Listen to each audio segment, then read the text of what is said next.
जय श्री कृष्णा। 22वां अध्याय पांचाल कौरव और मगध देशीय राजाओं के वंश का वर्णन। ओम नमो भगवते वासुदेवाय। श्री सुखदेव जी कहते हैं, परीक्षित दिवोदास का पुत्र था मित्रेयु। मित्रेयु के 4 पुत्र हुए, च्यवन, सुदास, सहदेव और सोमक। सोमक के सुपुत्र थे। उनमें सबसे बड़ा जंतु और सबसे छोटा प्रशत था।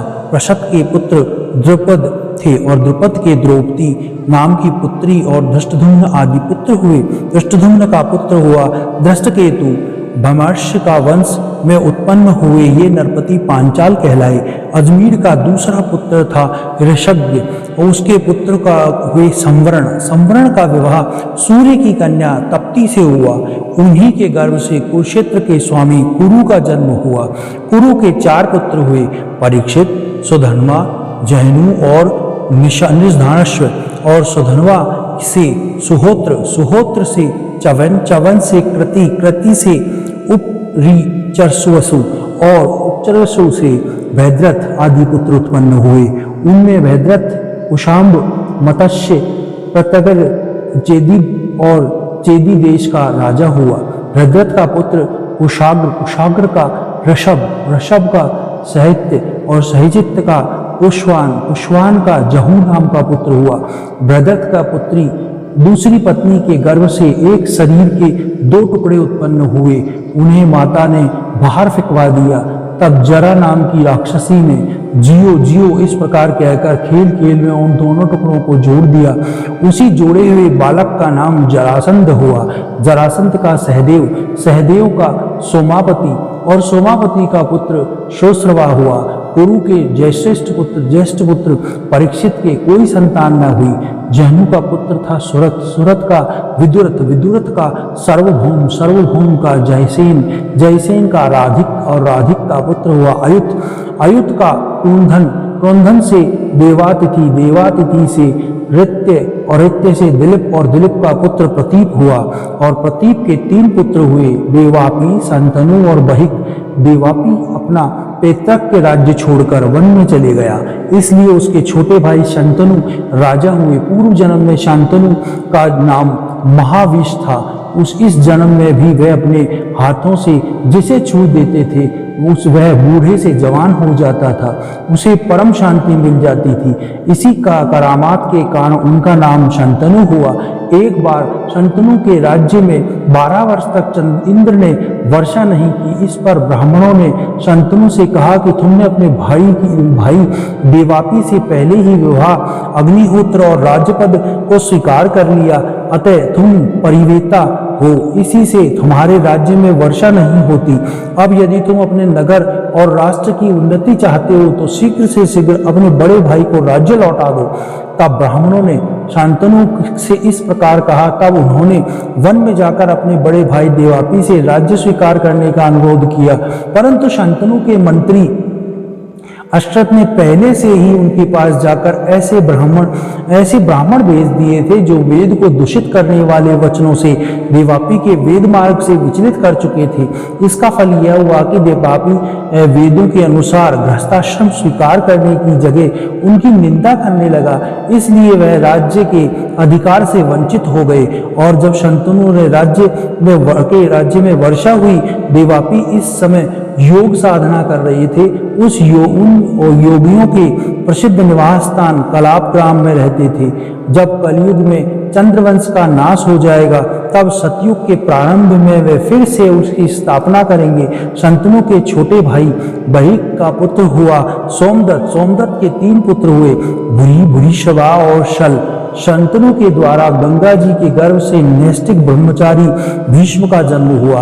वह समस्त धर्मज्ञों में सिरमौर, भगवान के परम प्रेमी भक्त, परम ज्ञानी थे।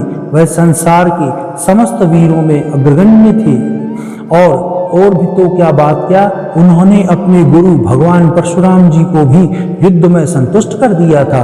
शंतनु के द्वारा द्वासराज की कन्या के गर्भ से 2 पुत्र हुए, चित्रागंध और विचित्र वीर्य। चित्रागंध का चित्रागध और नामक गंधर्व ने मार डाला।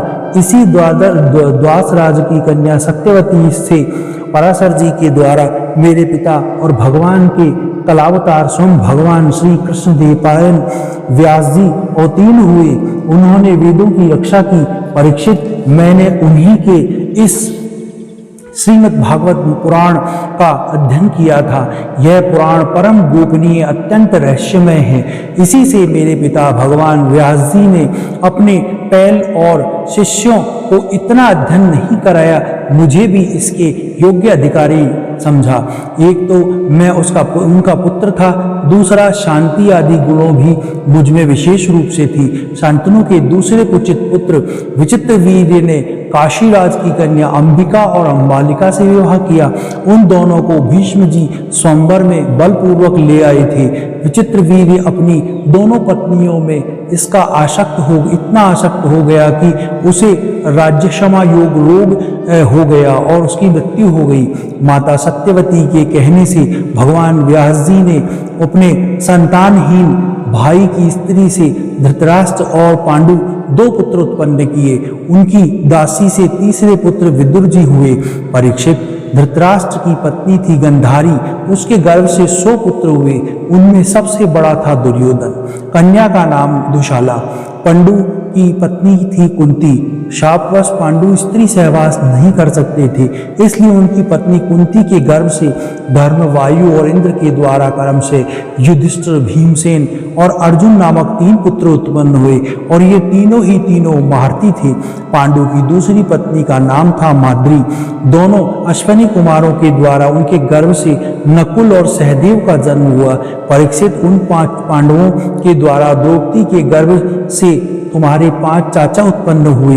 उनमें से युधिष्ठिर का पूरा नाम था प्रतिविंध्य और भीमसेन का पुत्र का था श्रुतसेन, अर्जुन का श्रुतकीर्ति, नकुल का शातिनिक, सहदेव का श्रुतकर्मा।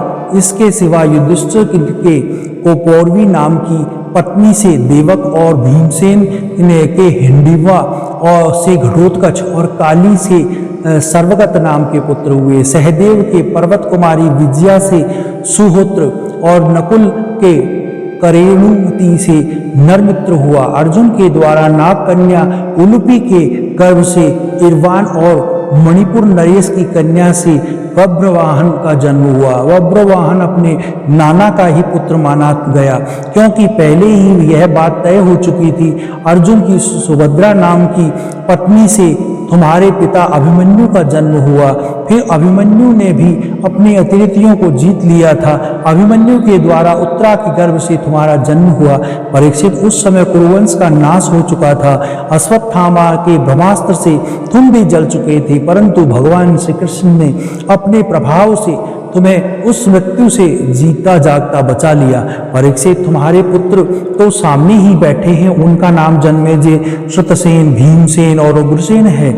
यह सब के सब बड़े पराक्रमी हैं। जब तक्षक के काटने से तुम्हारी मृत्यु हो जाएगी, तब इस बात को जानकर जन्मेजय बहुत क्रोधित हो जाएगा और यह सर्प यज्ञ की आग से सर्पों का हवन करेगा।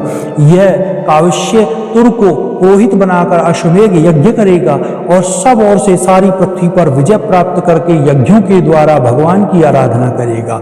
जन्मेजय का पुत्र होगा शतानिक। वह ज्ञानवल्क के ऋषि के से तीनों वेद और कर्मकांड की तथा कृपाचार्य से अस्त्र विद्या की शिक्षा प्राप्त करेगा। सौनक जी से आत्मज्ञान का संपादन करके परमात्मा को प्राप्त होगा। शतानिक के शत्रनिक और सहस्त्रनिक के अश्वमेध यज्ञ और अश्वमेध यज्ञ के असीम कृष्ण और असीम कृष्ण का पुत्र होगा नेमि चक्र। जब हस्तिनापुर गंगा जी में बह जाएगा, तब कौष्टुंबपुरी में सुखपूर्वक निवास करेगा। नेमि चक्र का पुत्र होगा चित्रथ, चित्रथ का कविरथ, कविरथ का वृष्टिमान, वृष्टिमान का राजा सुषेण, सुषेण का सुनित और सुनित का होगा नृचक्षु, नृचक्षु का सुखिनल, सुखिनल का परिलव, परिलव का सुनय, सुनय का मेघावी और मेघावी का नभजन्य, नभजन्य का दर्व और दर्व का पुत्र तिनी होगा।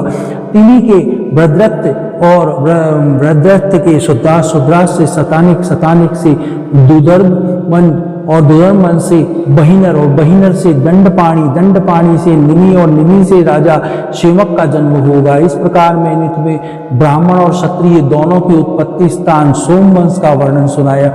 बड़े बड़े देवता और ऋषि इस वंश का सत्कार करते हैं।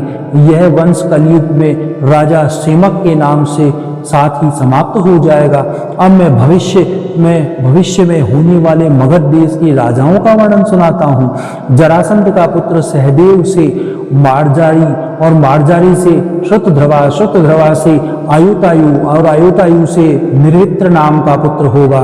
निर्वित्र से सुनशत्र, और सुनशत्र से भृतसेन, भृतसेन से कर्मजित, कर्मजित से संतजय, संतजय से विप्र, और विप्र का पुत्र होगा, उसका नाम होगा सुचि, सुचि से शेम, शेम से सुवत्र, सुवत्र से धर्मसूत्र, धर्मसूत्र से सम, सम से ध्रुम से सेनु, और धर्मसेन से सुमति, सुमति से सुबल का जन्म होगा। सुबल से सुनित, सुनित से सत्यजीत, सत्यजीत से विश्वजीत, और विश्वजीत का पुत्र निरंजय होगा।